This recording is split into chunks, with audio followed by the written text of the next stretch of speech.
Boa tarde, Boa tarde. Manuel Bento.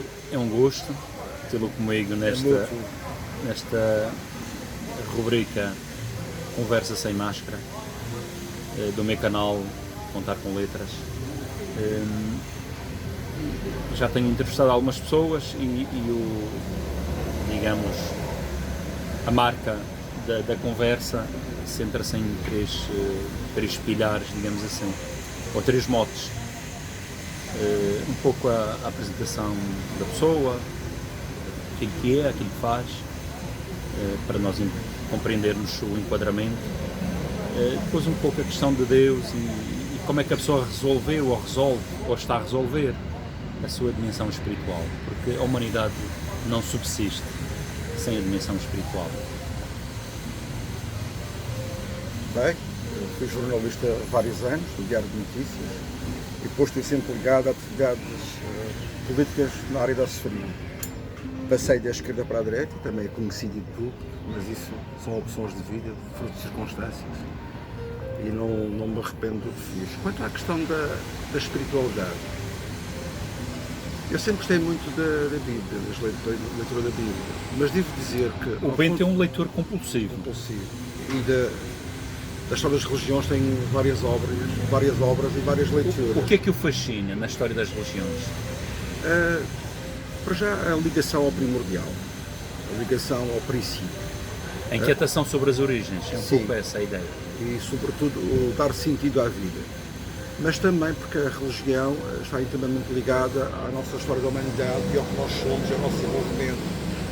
Desde as religiões iniciais, que podiam ser mais animistas, ou chamaístas, ou mais naturais, digamos assim. A ideia dos vários deuses, inclusivamente alguns sanguinários, alguns benevolentes, sempre houve, até a ideia do Deus único, que passa por várias religiões, tiveram um papel importante na forma como a humanidade se desenvolve. E podemos hoje em dia olhar para trás com algum desconhecimento, quem não sabe, mas a ideia do Deus único e da religião também serviu para a sociedade se manter coesa, para haver regras, porque nós somos animais cooperantes, na verdade, o ser humano é animal cooperante. É o que nos distingue de muitas outras espécies, é o facto de nós cooperarmos. E nós só evoluímos como evoluímos porque cooperamos uns com os outros. E a religião também é uma cooperação, de uns com os outros e consigo próprio. E essa ideia é interessante, porque normalmente quando se fala da religião, é de que é só na dimensão do transcendente, portanto é uma coisa que é para fora de nós, enquanto que o Bento está a chamar a atenção para a dimensão da agregação, da coesão, do respeito mútuo. Há um trabalho de valores sociais que são importantes. Inclusivamente na própria religião, nos vários livros que existem no mundo em várias religiões, há também ensinamentos muito concretos, no início sobretudo, até de questões das estações, do gado, da agricultura, como devemos relacionar uns com os outros, tudo isso está presente. Até mesmo a forma como está estruturada a liturgia, nomeadamente no cristianismo, que é aquela que nós conhecemos melhor, está relacionado com a natureza. Sim. E com os vários ciclos da natureza. Sim, nós sabemos que houve também uma apropriação, digamos, de alguns conceitos pagãos, por assim dizer, no cristianismo, como em todas as religiões. Mas sobre o cristianismo, eu gosto de algumas epístolas, por exemplo, de algumas palavras, mas devo confessar que acho um dos textos mais belos do mundo, o Sermão do Monte. Acho que é um texto... Bem-aventuranças. Acho que é um texto fabuloso. É um dos textos que mais me marcou ao longo da minha vida, porque acredito piamente naquela ideia. Mas também gosto ao mesmo tempo, talvez por ser uma visão de um Deus, quando era mais jovem, de um Deus um pouco mais à moda antiga, do Antigo Testamento. Um Deus também por vezes vigativo, um Deus, mas também acabava sempre partido, acabava por proteger. Também gosto muito do Antigo Testamento, e é curioso que o Antigo Testamento, na nossa sociedade mais latina, é pouco estudado, mas no mundo anglo-saxónico o Antigo Testamento é super importante, inclusivamente enquanto motor da própria literatura. Gosto muito do livro de Jó, que é um livro espantoso, porque eu acho impressionante como é que há alguém que foi posto à prova, daquela forma, a famosa paciência de Jó, que teve E mil continua a e acreditar em Deus. Continua a acreditar em Deus. É uma coisa fabulosa. E depois é recompensado. Sim, sim. E essa ideia da recompensa também é muito importante, porque nós temos de acreditar. Nós temos de acreditar. Mesmo muita gente que hoje em dia diz que não tem crença religiosa, procura depois um caminho da espiritualidade. E isso vê-se naquelas cenas de New Age. As comunidades. Estão muito na moda. Sim, os reikis, os yogas, eu próprio faço yoga. Quando faço yoga faço as minhas orações, quer dizer, mas cada um adapta a si próprio. Exatamente, há uma mistura de adaptação à sensibilidade de cada um. Sim, por exemplo, eu faço o meu yoga, faço os meus exercícios de yoga, tive aulas, aprendi o suficiente para mim. Não para ensinar ninguém, mas sei o suficiente para mim. E eu, quando faço yoga, na minha meditação, faço orações católicas. Não são incompatíveis. E que vem da sua infância? Sim, da minha infância. Da catequese? Da catequese, são incompatíveis. E por hoje, exemplo, quando faço a meditação... É praticante a este nível, não é? Sim, quando faço a minha meditação, por exemplo, eu rezo os meus Pai Nosso e Ave Maria. E não vejo incompatível, não vejo que é incompatível. É um mantra, mas não vejo que seja incompatível. Interessante. Faço bem essa fusão. Não é? Isso para que é que lhe serve? Acho que, sobretudo, permite-nos, na verdade, dar um sentido à vida, manter esperança, ter crença, porque, por mais que nós sejamos racionais, às vezes o discurso científico pode parecer um discurso que termina com a ideia de Deus, mas aquilo que eu tenho lido e visto é que, na verdade, os maiores cientistas, os maiores pensadores, e há muitos no mundo, há até um programa muito interessante que era narrado por aquele ator negro que foi premiado, o Morgan Freeman. Eles todos têm sempre a ideia que existe uma criação. É tão complexo a mecânica do universo, está tão bem organizado, que não pode ser fruto de um mero acaso. Eles próprios colocam, eles têm essa fé, essa crença, que tem que haver uma criação. Que isto não pode surgir de forma do nada, absurda, não é? Não é por capricho. Há diversas teorias que explicam cientificamente o Big Bang, por exemplo, a teoria da evolução. Mas mesmo esses cientistas acreditam que existe um demiurgo, um criador. De tal maneira está tudo tão bem estruturado, nada é feito de forma aleatória, que tem que haver uma criação, tem que haver é como se houvesse um master plan, digamos assim. E de certa forma, quando tentamos fazer essa ligação à espiritualidade, além do sentido da nossa vida, é um sentido também à vida geral, ao próprio cosmos, porque senão tudo isso seria demasiado absurdo. Estaríamos demasiado entregues a nós próprios. Não é que nós estejamos muitas vezes, mas o facto de termos essa perspectiva, essa capacidade de acreditar, eu acho que nos torna melhores connosco próprios, melhores com os outros, melhores da sociedade, e podemos construir coisas melhores, não é? Acho que é essa a grande vantagem da espiritualidade. Tenha ela que forma estiver. Nós temos de acreditar. A humanidade, se eventualmente, quando ela se perde nessa dimensão do querer confessar que não acredita, quais são as consequências que o Bento acha que poderão existir? As consequências que nós temos, mesmo esse debate, por exemplo, existe, a questão da ética e da moral. Estão intimamente ligadas à ideia da religião. A própria ciência discute e debate muito a ética e a moral. É a própria bioética, a ética ligada à vida. Se nós não tivermos esse normativo, estaremos em roda livre. E nós temos visto ao longo da história, aconteceu por várias vezes no nosso percurso enquanto humanidade, e quando nós estamos em roda livre, as consequências podem ser muito mais para todos nós, não apenas para uma pessoa, para todas.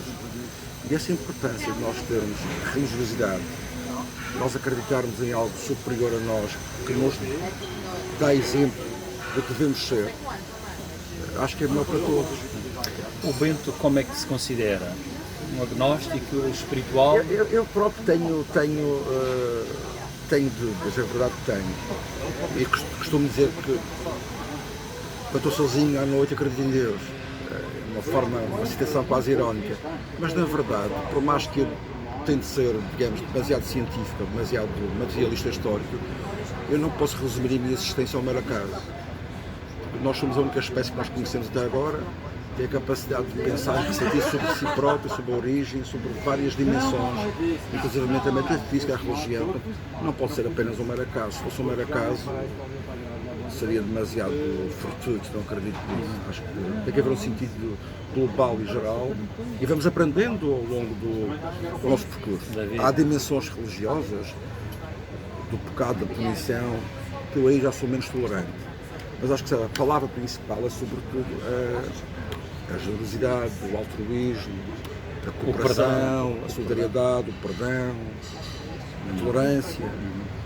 São essas palavras que nos fazem ser melhores. E a religião, quando esquece esses valores, também perde-se um bocadinho, não é verdade? Sim, a religião tem que manter esses valores para se tornar sempre viva e dinâmica. O que é que acha do Papa Francisco a este nível? Reparei, é uma questão um bocado profunda e complexa, porque todos nós sabemos que a estrutura da Cúria é complexa, é uma estrutura milenar e tem os seus também jogos de poder, de bastidores, há conservadorismo, há modernidade. Ele procurou trazer uma palavra, digamos, mais humana, menos teórica que o antecessor, o Papa Bento, menos teórica do que ele, mas sobretudo acho que foi uma visão mais franciscana quase. Esta visão franciscana também é muito importante, porque é uma visão de afeto. Acho que tornou a religião mais afetiva. Não podemos esquecer da dimensão física que nós temos na própria religião. Exato. Isso é uma dimensão importante da religião. Aliás, uma dimensão fundamental. E é com ela que começa o cristianismo também, não é? Que no fundo, também, digamos, ela tem a sua dimensão de valor, Claro. princípio basilar da prática religiosa, mas também tem os seus perigos, digamos. Mas o que nós sabemos da nossa própria existência é que nós aprendemos caminhando e aprendemos o que podemos ou não errar. Pode haver um ou outro percalço, um outro erro, mas eu acho que fica mais rica com essa proximidade física, com essa simplicidade. Às vezes nós esquecemos, nem tudo tem que ser complicado, nem tudo tem que ser tortuoso, nem tudo tem que ser labiríntico. A simplicidade é uma virtude. E um dos principais fundamentos do cristianismo, Jesus Cristo, também é a simplicidade. Foi uma pessoa simples. Sim, essa dimensão da humildade, Sim, claro. ou faz parte de nós, ou então perdemos. Sim. E isso acho que a religião, a espiritualidade em geral, qualquer religião em particular, pode ser útil. Eu acho que na verdade não há religiões, digamos, aquelas que são monoteístas, não existe nenhuma má. O problema são as interpretações que alguns fazem. No caso do islamismo, por exemplo, que é uma questão mais complexa e muito mais perigosa, mas na sua gênese não é má.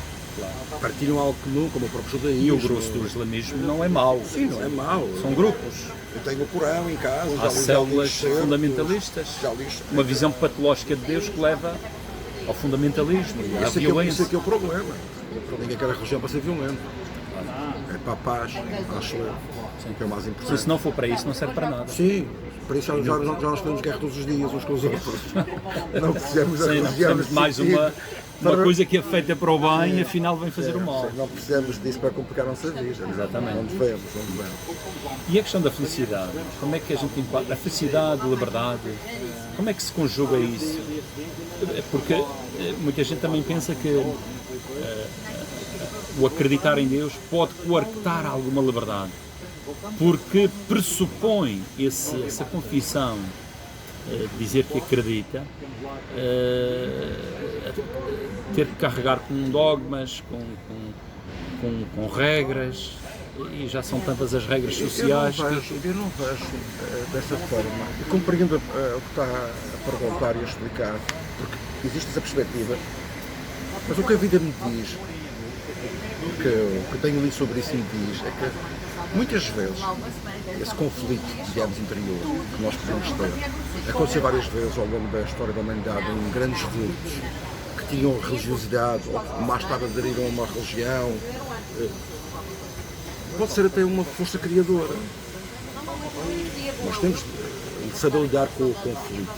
E eu acho que por termos essa espiritualidade, essa religiosidade, ou mesmo essa luta interna entre o acreditar, não acreditar, ou achar que pode haver demasiados tabus, demasiadas regras, pode ser sempre sobretudo um motivo de criação, um motivo de evoluir.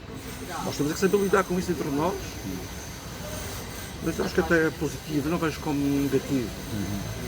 Pá, a questão do remorso do pecado, qualquer pessoa, tem ou não tem a religião, mas se estiver melhor, deve avaliar e analisar tudo o que faz.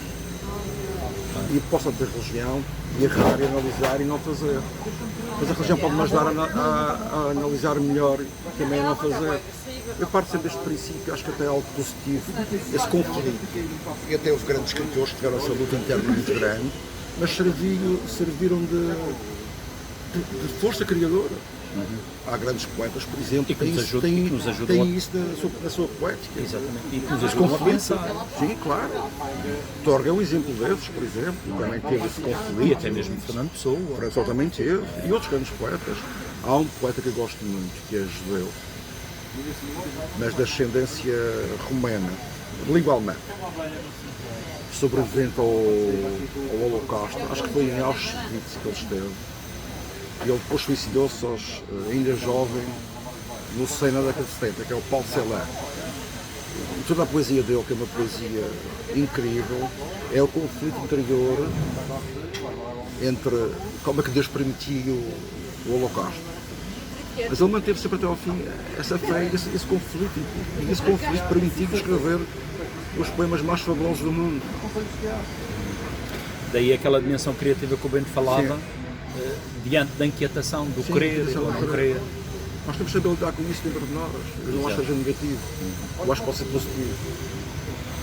O que é que o Bento acha que a Igreja Católica, como uma das vertentes do cristianismo, que é uma confissão religiosa que emerge a partir daí da dimensão da religião cristã,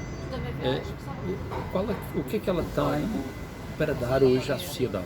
O que é que o Bento espera da Igreja Católica? Aí nós temos vários níveis. Há um nível geral coletivo, que é o nível da religião que nos liga a todos. Religio, religar ao passado, aqui nos gira a palavra, não é? Religio. E o transcendente. Além disso, eu acho que a religião, e a Igreja Católica em particular, deve continuar ou até melhorar o que sempre fez. Independentemente de tudo, a Igreja Católica apoia muita gente nas paróquias, nas instituições, nas escolas, na área social. Isso também é um papel importante. Acho que a Igreja Católica deve também se abrir cada vez mais a isso.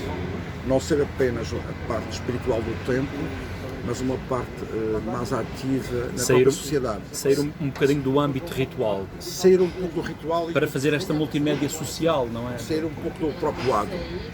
Tem que sair do lado. Não se pode, no fundo, é um grande apelo do Papa Francisco. Sim, não podemos ficar no lado. Temos que ter uma dimensão completa. Tem que estar e viver no mundo que nós vivemos. Exato. Se fica assim, gira ao adro, será uma igreja dos anos 50, anos 40.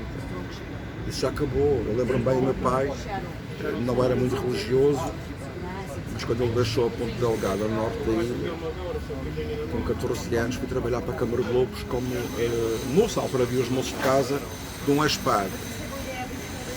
E o meu pai comentava sempre, quando eu era criança, quando ia à igreja, à missa, ao catecismo, eles diziam, o padre, que quem pecava estava no inferno a arder com azeite, quente para ver, meu pai era assim. O azeite era tão caro, como é que as miúdas de azeite para nos arder? Ninguém tinha azeite em casa. Há um certo tipo de imagens, de vocabulário, que eu queria dizer, que já não faz sentido. Não pode ser tanta punição, sim, mas sim uma evolução. Eu não vejo a religião como punição, porque essa parte, essa dimensão... Sim, mas foi assim até anos 30, exatamente. 40, e hoje em dia não se pensa assim. Claro. Mas como recompensa, no fundo, poderá ser também como recompensa. E como acrescento à vida, como à existência. Há uma dimensão a mais que traz. Há quem diga que o cristianismo é um humanismo. Sim, é um humanismo. E se o cristianismo, nas suas vertentes, digamos, confessionais, tanto da Igreja Católica como dentro das igrejas protestantes, se esquecer essa vertente de humanidade, quer dizer, faz pouco sentido, não é? Perde-se a si próprio. Não faz sentido nenhum. Sim.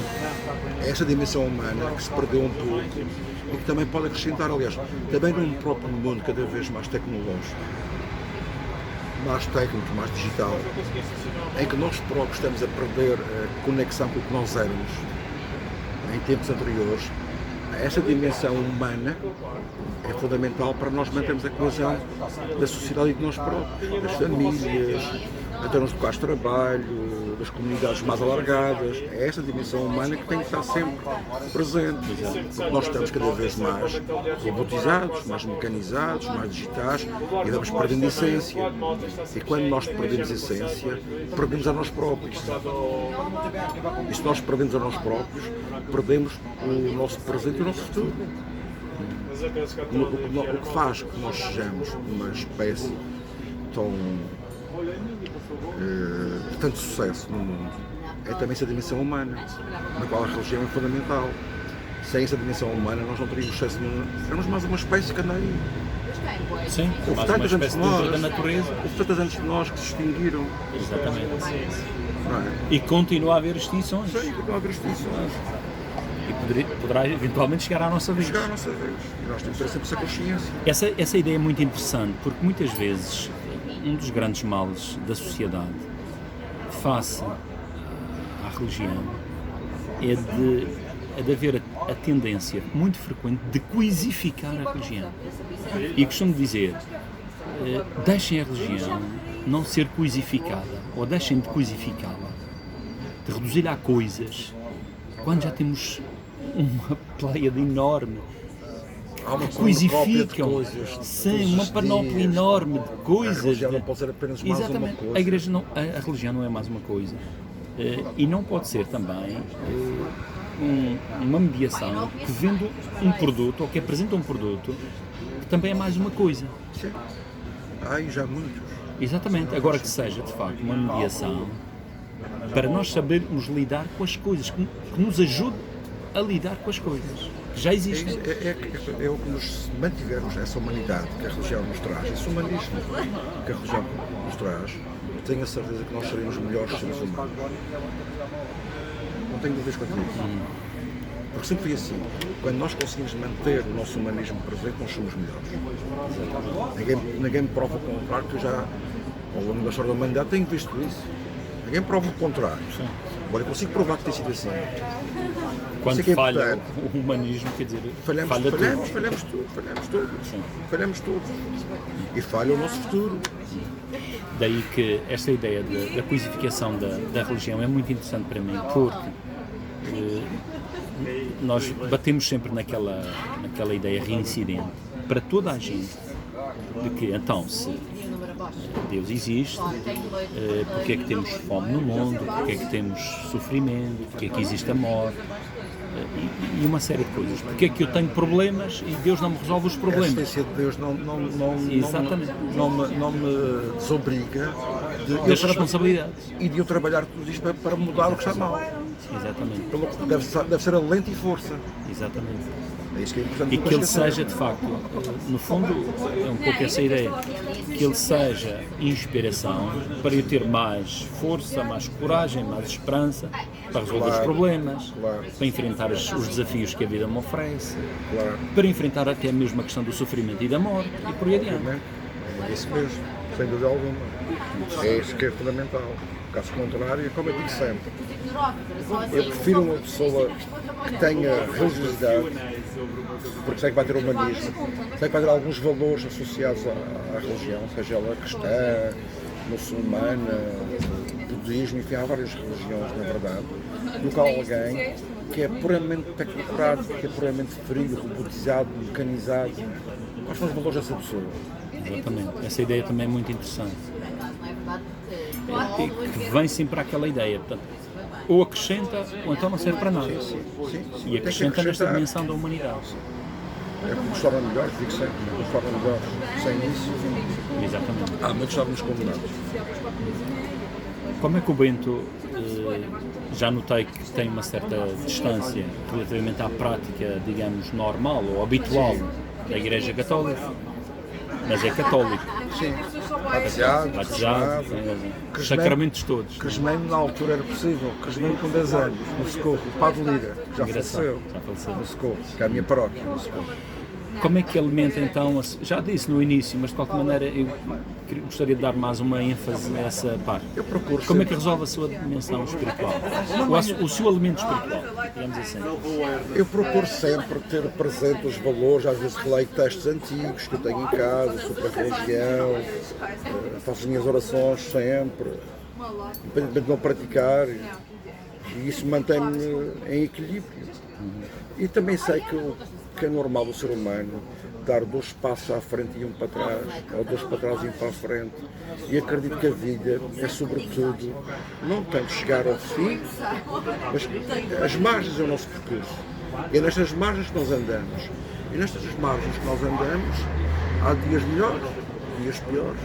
Há dias que estou mais ligado a essa questão religiosa, há dias que estou mais afastado, mas tem que estar sempre em mim. Até aquilo que eu escrevo muitas vezes está lá presente. E vou procurando lidar assim. Sabe, tendo essa consciência que ora avança, ora recua. O Bento escreve poemas, que eu também já li alguns e aprecio muito. Eles são um pouco o reflexo da sua interioridade, não é? Sim, claro. E também nessa escrita há também a questão da existência de Deus ou não, e às vezes eu próprio refutá-lo ou criticá-lo ou achar que ele está muito ausente, e noutras vezes não. Acha que isso é uma forma de oração? É também uma forma de oração, é uma forma de oração. Nós pensarmos bem, na verdadeira acessão da palavra, tudo o que nós fazemos, se for bom, é uma oração. Interessante essa ideia. Tudo o que nós fazemos, se for bom, é uma oração. Não tenho dúvidas disso. Quando nós oramos, mais do que pedir, é sobretudo o nosso registro que nós estamos aqui, que sabemos que não estamos completamente sós, que não queremos estar sós. E esse é um registro diário. E é uma procura interior, uma catarse. Sim, digamos. uma catarse. Tudo o que eu faço, pode ser uma oração. Se for bom, Exatamente. se for mal, não é. Mas se for bom, é. Quando sou simpático para alguém, e cumprimento de um pouco de atenção, ou quando dou mais carinho a alguém da minha família, ou seja quem for, um amigo ou colega de trabalho, isso é uma oração. Deixa eu pensar bem nas coisas. Interessante. Porque às vezes as pessoas esquecem-se disso, não é? É. Não tem essa visão. Sim, mas... e normalmente para as pessoas em geral a rezar é quando se está ali a desbobinar uma série de fórmulas Sim. que às vezes até não dizem nada, não? Nem são nada. Mas isso um papagaio pode fazer. Um papagaio pode fazer. Nós temos de ter sempre coração na oração. Temos de acreditar, temos de ter coração. Tendo coração, acho que tem mais poder, não é? Na verdade. E muitos estudos dizem que as pessoas que têm uma dimensão religiosa ou espiritual têm até uma vida melhor do ponto de vista interior, do equilíbrio. Mas estudos científicos feitos com seriedade, não é? Coisas da tarefa. E até mesmo diante do sofrimento, Sim. a atitude é outra. Sim, temos mais resiliência, Exato. que é importante no mundo em que nós vivemos. Não é? Muito bem. Foi um momento muito interessante, muito vivo e muito rico de diálogo e de conversa sem máscara. O meu muito obrigado. Eu que agradeço.